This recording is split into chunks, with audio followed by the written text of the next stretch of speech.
L'UNRWA, c'est l'agence qui s'occupe des réfugiés palestiniens au Proche-Orient.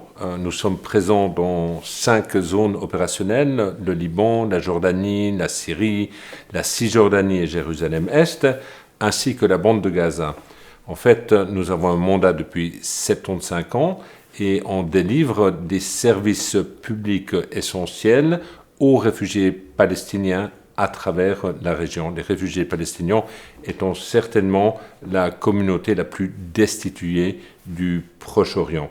Qu'est-ce qu'on offre? On offre d'éducation. Nous avons environ 600 000 enfants, garçons et filles, dans nos écoles, niveau primaire, niveau secondaire, ainsi que la santé primaire à plus de 2 millions de réfugiés.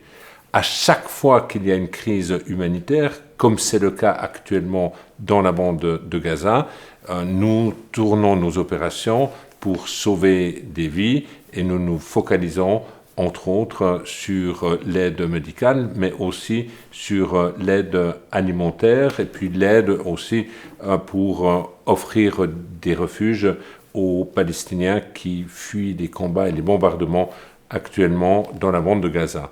Comme vous le savez, il y a beaucoup d'attaques contre l'agence, principalement depuis le 7 octobre 2023. Nous avons plus de 225 employés qui ont été tués dans la bande de Gaza. 70% de nos installations ont été fortement endommagées ou complètement détruites. Mais au-delà de ça, il y a aussi un objectif politique de vouloir éliminer l'agence.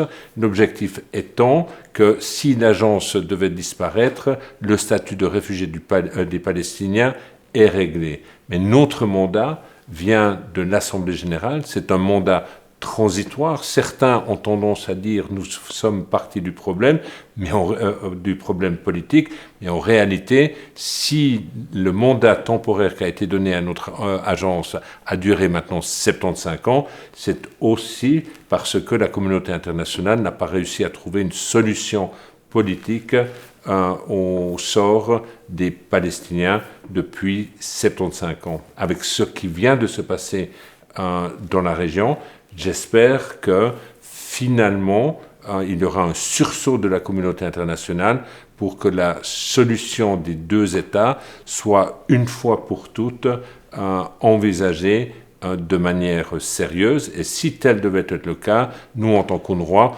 pourrons jouer un rôle positif, notamment en remettant dans les écoles les 500 000 enfants qui vivent dans les ruines de Gaza aujourd'hui et qui sont très traumatisés.